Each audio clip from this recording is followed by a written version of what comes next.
নমস্কাৰ বন্ধু বান্ধৱীসকল, স্বাগতম জনাইছোঁ সকলোকে। আৰু নন টিচিঙৰ ভেকেঞ্চি আহিছে গ্ৰেড 3 আৰু গ্ৰেড 4 এনেকুৱা লেভেলৰ আহিছে।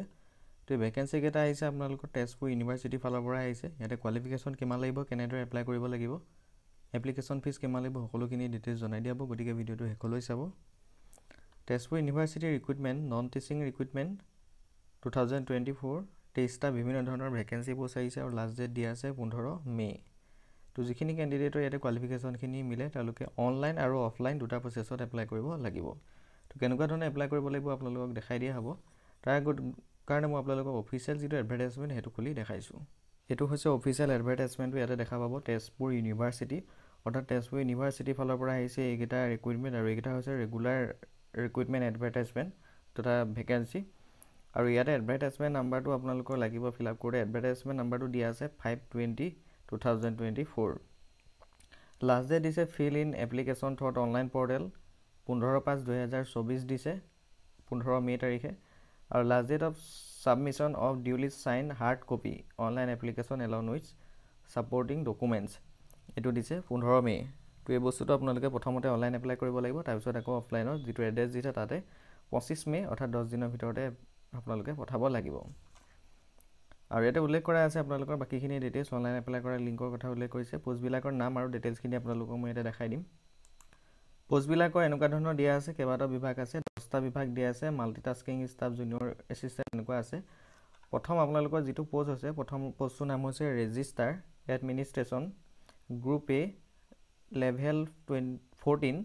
আৰু ইয়াতে এইটো পে' বেচিছ দিয়া আছে আপোনালোকৰ 37,000ৰ পৰা আছে আৰু গ্ৰেড পে' আছে 10,000। ইয়াতে এজটোৰ কথা উল্লেখ কৰিছে, 57ৰ তলত হ'ব লাগিব। আনৰিজাৰ্ভ সকলো কাষ্ট কেণ্ডিডেটে এপ্লাই কৰিব পাৰে। ইণ্টাৰনেল অডিট অফিচাৰ ইয়াতে লেভেল 12ত আপোনালোকৰ দিছে পে' স্কেলটো, গ্ৰেড পে' আছে 7,600 টকা। বয়স কৈছে 56ৰ তলত হ'ব লাগিব আনৰিজাৰ্ভ কেণ্ডিডেট। 3 নম্বৰটো হৈছে ডেপুটি ৰেজিষ্টাৰ, ইয়াতে লেভেল 12ত আপোনালোকৰ পে' স্কেলটো দিব আৰু গ্ৰেড পে' আছে 7,600 টকা। বয়স 50 বছৰৰ তলত হ'ব লাগিব। 4 নম্বৰতে আছে এছিষ্টেণ্ট ৰেজিষ্টাৰ, আৰু ইয়াতে দিছে আপোনালোকৰ লেভেল 10ত দিছে পে' স্কেলটো আৰু 40 বছৰ তলত হ'ব লাগিব। আনৰিজাৰ্ভৰ 3টা, OBCৰ এটা পোষ্ট আছে। এছিষ্টেণ্ট দিয়া আছে আপোনালোকৰ, এছিষ্টেণ্টৰ যিটো আছে 5 নম্বৰতে এছিষ্টেণ্টত আছে আপোনালোকৰ লেভেল 6ৰ আনৰিজাৰ্ভৰ পোষ্ট এটা আছে। লেবৰেটৰী এছিষ্টেণ্টৰ এটা পোষ্ট আছে আৰু লেভেল 4ত দিছে 5,200 টকাৰ পৰা 20,200 টকা গ্ৰেড পে' আছে। লগতে আপোনালোকৰ এক্সট্ৰা এনাউন্স কিছুমান হয়, দৰমহাটো এইটো হ'ব। বয়স দিয়া আছে আপোনালোকৰ 32 বছৰ তলত হ'ব লাগিব। জুনিয়ৰ একাউণ্টেণ্টৰ আছে আপোনালোকৰ পোষ্ট দুটা আছে আনৰিজাৰ্ভৰ। চেলাৰী ইয়াত দিয়া আছে, আপোনালোকে চাব পাৰে পে' স্কেল, গ্ৰেড পে', লগতে আপোনালোকৰ গোটেইখিনি মিলাই কিমান হ'ব ইয়াতে কৰা আছে। আপাৰ ডিভিজন ক্লাৰ্ক UDCৰ এটা পোষ্ট আছে, 32 বছৰ আনৰিজাৰ্ভৰ দিয়া আছে। লাৱাৰ ডিভিজন ক্লাৰ্ক LDCৰ 6টা ভেকেঞ্চি আছে। আৰু ইয়াতে দৰমহাৰ কথা উল্লেখ কৰিছে, 32 বছৰ তলত হ'ব লাগিব। আনৰিজাৰ্ভৰ 5টা, সকলো কাষ্টে এপ্লাই কৰিব পাৰিব আৰু OBCৰ এটা আছে। মাল্টিটাস্কিং MTSৰ ভেকেঞ্চি 5টা আছে আৰু ইয়াতে বয়স দিছে 32 বছৰ তলত হ'ব লাগিব, অৰ্থাৎ 32 বছৰ মেক্সিমাম। EWSৰ 2টা আৰু আনৰিজাৰ্ভৰ বাকী যিকোনো কাষ্টৰ কাৰণে ৰাখিছে 3টা পোষ্ট। বাকী ইয়াতে আপোনালোকে চাব পাৰে আনৰিজাৰ্ভ, OBC আৰু SC, ইয়াতে এইখিনি কিছুমান ডিটেইলছ দিয়া আছে। তো এনেকৈ 10টা ভাগত আপোনালোকৰ পোষ্টখিনি আহিছে। তাৰপিছত আহিলে কোৱালিফিকেশ্যনৰ ডিটেইলছটো, যিটো এডুকেশ্যনেল কোৱালিফিকেশ্যন। ৰেজিষ্টাৰ পোষ্টটোৰ কাৰণে মাষ্টাৰ ডিগ্ৰী লাগিব, এটলিষ্ট 55% থাকিব লাগিব, লগতে 15 বছৰ এক্সপিৰিয়েঞ্চ লাগিব।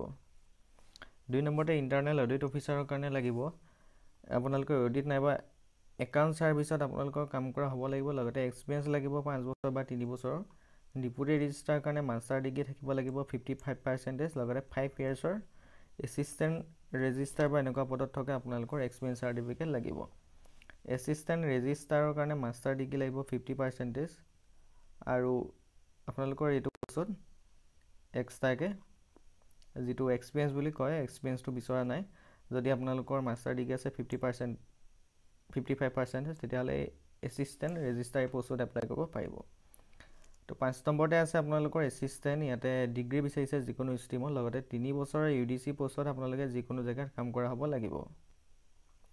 লেবৰেটৰী এছিষ্টেণ্টৰ এটা ভেকেঞ্চি আছে, ডিগ্ৰী ফিজিক্স থাকিব লাগিব, 2 বছৰ ৱৰ্কিং নলেজটো থাকিব লাগিব বা certificate laboratory.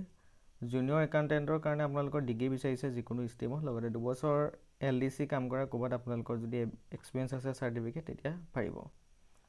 Upper division এছিষ্টেণ্টৰ degree বিচাৰিছে যিকোনো ষ্ট্ৰীমৰ, লগতে UDC কাম কৰা 2 বছৰ এক্সপিৰিয়েঞ্চৰ চাৰ্টিফিকেট লাগিব। অৰ্থাৎ ইয়াতে আপোনালোকৰ LDC বিচাৰিছে আৰু যিটো আছে জুনিয়ৰ একাউণ্টেণ্ট তাতো LDC বিচাৰিছে।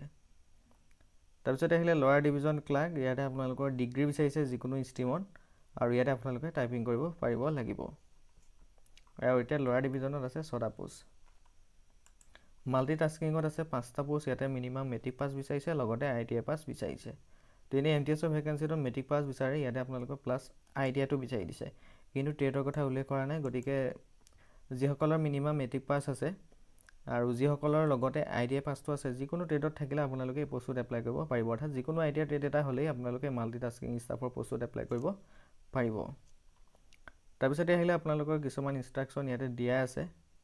বয়সৰ ক্ষেত্ৰত আপোনালোকৰ ৰিলেক্সেশ্যন কিছুমান থাকিব আৰু ইয়াতে উল্লেখ কৰা আছে বাকীখিনি ডিটেইলছ। এপ্লিকেশ্যন ফিজৰ কথা উল্লেখ কৰিছে। এপ্লিকেশ্যন ফিজ যিটো ৰেজিষ্টাৰ বুলি প্ৰথম পোষ্ট আছিলে তাতে 1000 টকা লাগিব এপ্লিকেশ্যন ফিজ, আৰু বাকী যিখিনি পোষ্ট আছে MTSলৈকে বাকী গোটেইবিলাক পোষ্টৰ কাৰণে 500 টকা আপোনালোকে দিব লাগিব এপ্লিকেশ্যন ফিজ। কিন্তু ইয়াতে আপোনালোকৰ যিখিনি SC, ST আৰু PWD কেণ্ডিডেট আছে কোনো ধৰণৰ ফিজ দিব নালাগে। ST, SC আৰু PWDখিনি এটকাও ফিজ দিব নালাগে, ডাইৰেক্ট অনলাইন কৰি যিটো PDF পাব সেইটো আপোনালোকে এই এড্ৰেছটোত প্ৰেৰণ কৰিলে হ'ব। তেতিয়া যিখিনি কেণ্ডিডেটে ফিজ দিবলগীয়া হয় তেওঁলোকে ফিজটোৰ কাৰণে কি কৰিব লাগিব, through online bank transfer for which details are below'. ইয়াতে কৈছে তেওঁলোকে কি কৰিব লাগিব, অনলাইন মাধ্যমেৰে যিটো নেট বেংকিং বা বেলেগ প্ৰচেছত কিছুমান প্ৰচেছ আছে, বা আপোনালোকে যিকোনো গুগল পে' হয় বা বাকীও নেট বেংকিং বা নেফ্ট তেনেকুৱা যি আছে প্ৰচেছ, তাৰ শেষত আপোনালোকে এই যিটো দিছে ইয়াতে এইটো ডিটেইলছটোত পইচাটো পঠাব লাগিব। তো আপোনালোকে যদি তলৰ পোষ্টকেইটাত এপ্লাই কৰে 500 টকাটো দিব লাগিব। একাউণ্ট নেমটো আপোনালোকে যেতিয়া পইচাটো চেণ্ড কৰিব তেজপুৰ ইউনিভাৰ্চিটি ৰিকুৰিং এইটো দিব, একাউণ্ট নাম্বাৰটো এইটো দিব, 37 যি আছে, IFSC কোড এইটো দিব।